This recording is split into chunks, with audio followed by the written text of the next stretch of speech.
Auto जा रहा हूँ। और रेशन शॉप का भी सिफारिश आया। रेशन शॉप का उसका नंबर देख के अगर रेशन शॉप बनने का नंबर है तो जरूर रेशन शॉप बनाएंगे। और जो भी ओवरहेड टैंक का जो वाटर सप्लाई स्कीम हम ला रहे हैं 220 करोड़ का, उस पे सारे शहर में जहां जहां पानी नहीं आ रहा, पानी की कमती है, वहां ओवरहेड टैंक बना के पानी देने का इंतजाम भी हम करने वाले हैं। शुक्रिया।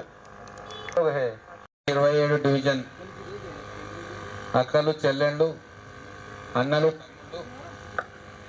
పెద్దలు యువకులు అలాగే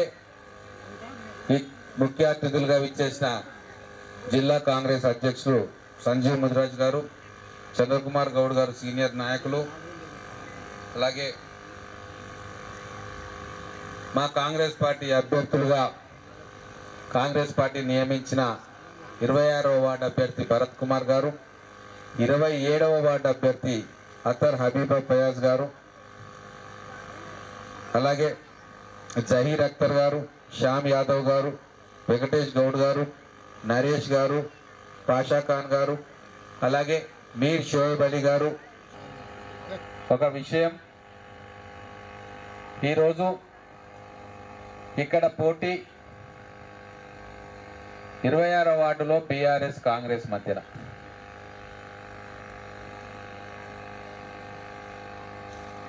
బీఆర్ఎస్ పార్టీ గత 10 సంవత్సరాలుగా అధికారంలో ఉంది. ఆ 10 సంవత్సరాల్లో వాళ్ళు చేయలేని పనిని మేము కాంగ్రెస్ పార్టీ అధికారంలోకి వచ్చిన తర్వాత భరత్ కుమార్ గారు మా అభ్యర్థి నేతృత్వంలో అంతకంటే ఎక్కువ మనం చేసినాం.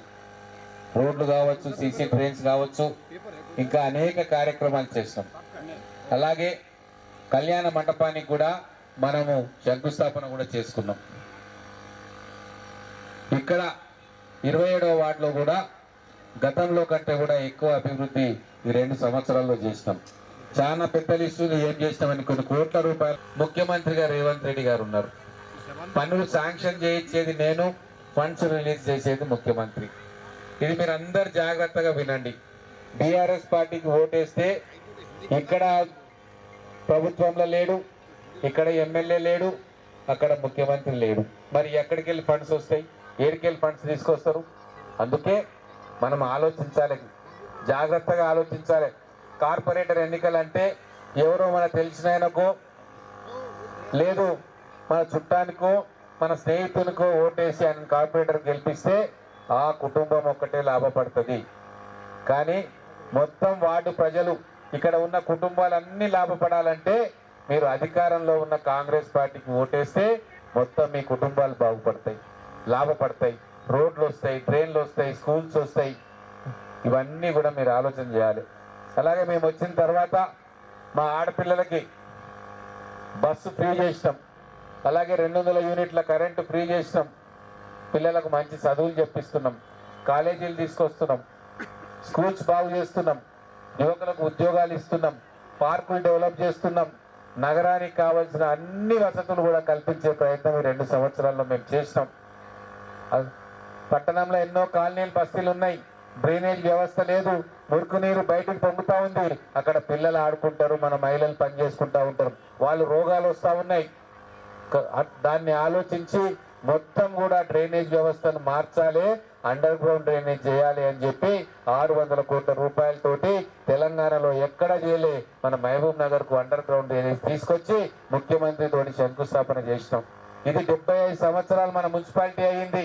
ఇప్పటి వరకు కూడా ఎవరు చేయలేని పనిని 2 సంవత్సరాల్లో కాంగ్రెస్ ప్రభుత్వంగా మీ ఎమ్మెల్యేగా మన ముఖ్యమంత్రి గారి సహకారంతో నేను చేసిన.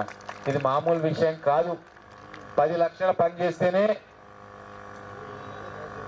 दूध का पैकेट पड़ता था. 26 డివిజన్ మిత్రులు, 27వ వార్డు కూడా నా యొక్క హృదయపూర్వక నమస్కారాలు. ఇలా కాంగ్రెస్ పార్టీ ఎన్నికల ప్రచారం మొదలైంది. మనం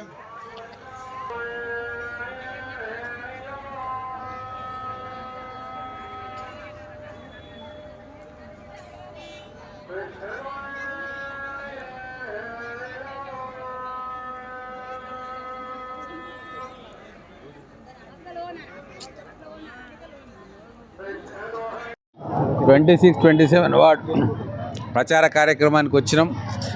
అమ్మ తది వద్దు. ప్రజలు నిర్ణయం తీసుకున్నారు. మహబూబ్ నగర్ అభివృద్ధి కావాలంటే కాంగ్రెస్ పార్టీ అభ్యర్థులను గెలిపించుకుంటే బ్రహ్మాండమైన అభివృద్ధి జరుగుతుంది. ముఖ్యమంత్రి రేవంత్ రెడ్డి గారు మహబూబ్ నగర్ కార్పొరేషన్కి అత్యధికమైన నిధులు ఇస్తూ ఉన్నారు. ఎన్నో ప్రాజెక్టులకు శంకుస్థాపన చేసిండ్రు. అండర్ గ్రౌండ్ డ్రైనేజ్ కావచ్చు, వాటర్ సప్లై స్కీమ్స్ కావచ్చు, కాలేజీలు కావచ్చు, కమ్యూనిటీ హాల్స్ కావచ్చు, ఇవన్నీ కూడా త్వరితగతిన పూర్తి కావాలంటే మనం కాంగ్రెస్ అభ్యర్థులను గెలిపించుకోవాలని చెప్పి ప్రజలు ఆల్రెడీ డిసైడ్ చేసుకుంటూ ఉన్నారు. మేము ఈ 2 సంవత్సరాల్లో చేసిన సంక్షేమ కార్యక్రమాలు, అభివృద్ధి కార్యక్రమాలు వాటన్నిటినీ చూసి రాబోయే 3 సంవత్సరాల్లో కూడా ప్రభుత్వం కాంగ్రెస్దే ఉంటుంది. కాబట్టి కాంగ్రెస్ అభ్యర్థులను గెలిపించుకొని మా వార్డులలో, మా బస్తీలలో, మా కాలనీలలో మంచిగా అభివృద్ధి చేసుకుందామనే ఆలోచనలలో అందరూ కూడా ఉన్నారు.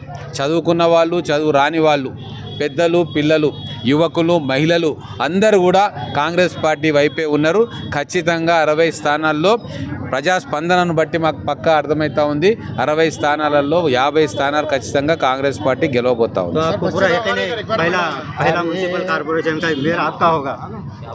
ज़रूर हमारा ही होगा. म्यूनसिपालिटी को कॉरपोरेशन बनाया है कांग्रेस पार्टी और पहला कॉरपोरेशन का पहला मेयर जो है वो कांग्रेस पार्टी का आदमी ही बनेगा.